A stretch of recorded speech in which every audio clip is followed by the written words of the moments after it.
레이아웃 추가에 대해서 설명드리겠습니다. 설명을 위해서 먼저 이 해당 셀에 들어있는 이 게시판 모듈은 삭제를 하죠. 자, 해당 셀 메뉴를 보시면 이와 같이 레이아웃 추가라는 메뉴가 있습니다. 클릭을 해보면은 크게 단, 그 다음에 셀 레이아웃, 그리고 페이지 레이아웃이라는 세 개의 탭이 있는데요. 이 중에서 이 페이지 레이아웃은 말 그대로 페이지의 전체 레이아웃을 원하는 것으로 다시 초기화할 때 사용합니다. 해당 탭은 이 작업 메뉴에 페이지 레이아웃 불러오기를 클릭했을 때 활성화가 돼서 사용할 수가 있습니다. 이것은 나중에 설명을 드리고요. 그러므로 셀에 추가할 수 있는 레이아웃에는 크게 단과 셀 레이아웃이 있다고 보면 되겠습니다. 이 셀 레이아웃은 기존 설명해 드렸던 셀 추가를 일일이 하는 것보다 이와 같이 미리 만들어 놓은 셀 레이아웃을 한 번에 추가할 때 사용하면 되겠죠. 즉, 좌우로 분리하고 밑에 하나의 셀이 더 있는 총 3개의 셀을 한꺼번에 자식 셀 또는 형제 셀로 추가를 할 때 이 셀 레이아웃 탭에서 원하는 레이아웃을 선택해서 확인을 하면 되는 거죠. 사실 셀 추가에 대한 이해만 되셨다면은 굳이 이 셀 레이아웃 추가를 이용해서 사용할 일은 거의 없습니다. 왜냐면은 그냥 페이지 레이아웃을 내가 원하는 대로 만들기 위해서는 그냥 셀 추가를 몇 번 하면 되는 거죠. 굳이 기존에 만들어 놓은 몇 가지 안 되는 레이아웃을 선택해서 추가할 일은 거의 없을 겁니다. 자, 다시 설명을 위해서 만들어진 자식 셀은 다시 삭제를 해보죠.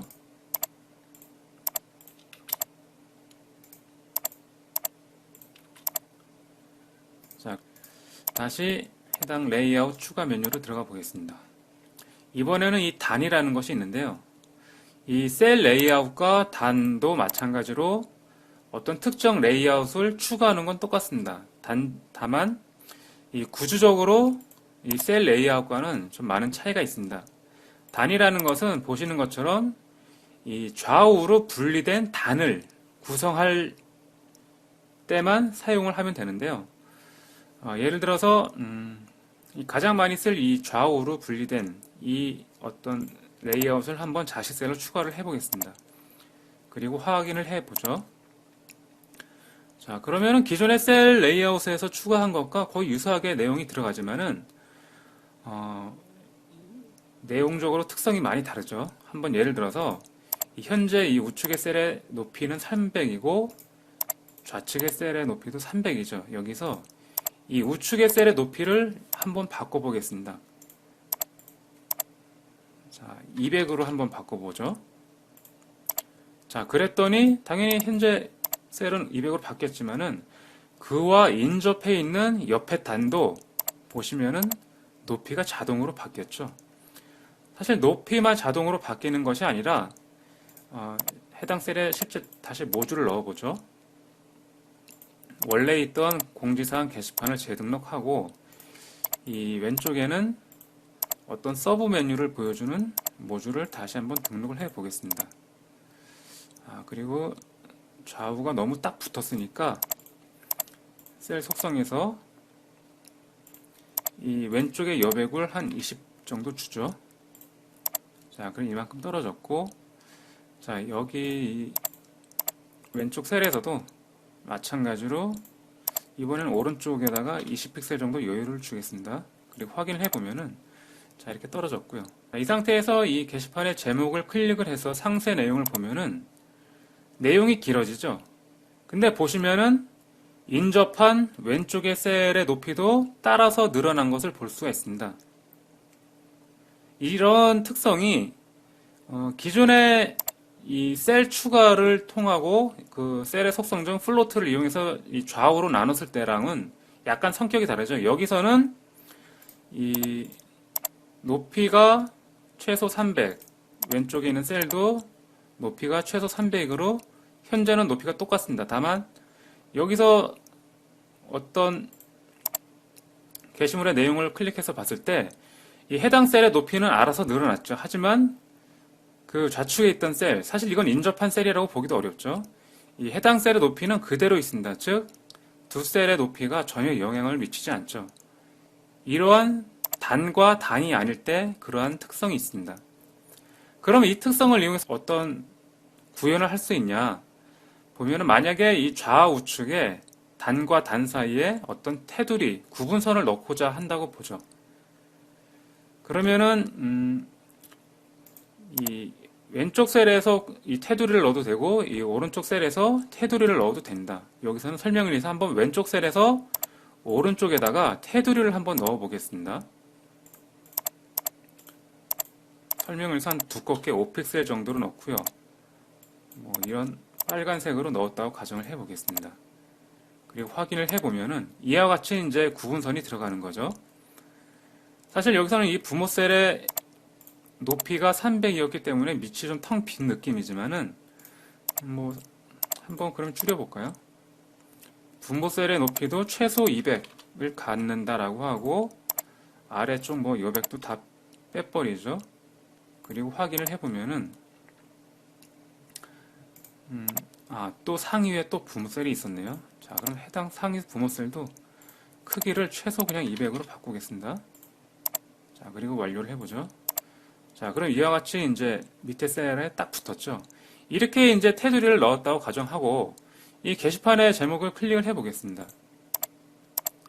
자, 그럼 보시는 것처럼 내용이 길어짐에 따라 이 인접한 왼쪽 셀의 높이도 늘어나면서 해당 테두리까지 같이 늘어났죠. 즉 계속 내용의 어떤 가변성에 따라서 이 테두리가 항상 이와 같이 쭉 이어지는 어떤 디자인을 할 수가 있습니다. 그런데 이 두 개의 셀의 플로트 속성을 써서 이렇게 좌우로 분리했을 경우에는 똑같이 한번 이 왼쪽 셀에 테두리를 한번 넣어 보겠습니다. 똑같이 실선으로 5픽셀로 해서 색상 똑같이 빨간색으로 해서 확인을 해보죠. 자, 이 상태에서는 이 게시판의 높이가 달라지면은 해당 게시판이 들어있는 셀의 높이만 늘어났지 이 왼쪽 셀의 높이는 늘어나지 않았기 때문에 테두리가 뭐 이상하게 보이죠? 테두리를 어떤 구분선을 요만큼만 보이게 페이지 디자인을 할 리는 없겠죠. 물론 이 셀의 테두리를 이 왼쪽 셀이 아닌 이 오른쪽 셀, 항상 어떤 왼쪽보다는 오른쪽의 높이가 크다는 조건이 성립된다면은 그냥 이 오른쪽 셀에 이번에는 왼쪽 테두리를 원하는 선 두께와 색상으로 했으면은 뭐 이때는 유사하게 구분선 효과를 낼 수가 있겠죠. 왜냐면은 이쪽의 높이가 늘어나면은 이쪽의 테두리는 계속 늘어나니까요. 하지만 엄밀히 따져서 이런 단과 단의 특성이 일반 플로트로 구분했을 때와 이렇게 단 레이아웃 추가를 통해서 구분했을 때와는 차이가 있다는 것을 염두에 두셔서 어떤 것을 사용할지 결정을 하시면 되겠습니다. 하지만 일반적으로 굳이 페이지 디자인할 때 이 좌우에 어떤 구분선이 필요하지 않다라고 하면은 굳이 이 단 레이아웃 추가를 남용하기보다는 이 그냥 플로트를 이용해서 좌우로 나누는 것을 권장을 합니다. 그것이 이 HTML 태그에 어떤 의미론적 구문으로 봤을 때는 이 플로트를 이용하는 것이 더 적합하기 때문이죠. 그리고 이와 같이 단의 성격을 갖는 셀에서 다시 메뉴를 보면은 이 칼럼 추가라는 메뉴가 보이게 되는데요. 일반적으로 이 셀 추가는 지금까지 설명드렸던 셀, 즉 일반적인 셀을 추가할 때 사용하는 것이고 이 칼럼 추가라는 것은 이와 같이 단어를 구성했을 때 현재는 2단으로 되어 있죠. 이것을 3단 또는 4단 등등으로 하고자 할 때 이 칼럼을 추가해서 단을 눌릴 수가 있는 거죠. 그래서 예를 들어서 칼럼 추가를 선택 후 뭐 제일 빈번하게 설정할 것이 넓이가 되겠죠. 현재 기본은 자동으로 되어 있지만은 한 100픽셀 정도를 줘서 한번 확인을 해보면 보시는 것처럼 이 우측에 칼럼이 하나가 더 추가돼서 이제는 이제 총 3단짜리 어떤 단을 구성할 수가 있는 겁니다. 이러한 단은 다시 또 추가를 해서 4단으로 만들 수도 있고 또는 필요 없는 단은 이 셀 삭제를 통해서 삭제를 할 수가 있는 거죠. 하지만 최소 단은 2개 이상으로 구성이 되어야 하기 때문에 이와 같이 2개의 칼럼으로만 이루어진 경우에는 해당 셀은 삭제를 할 수가 없습니다.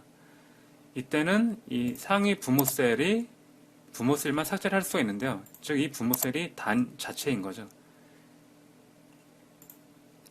그럼 이와 같이 이 해당 셀에 있던 단 자체를 아예 삭제할 수가 있습니다.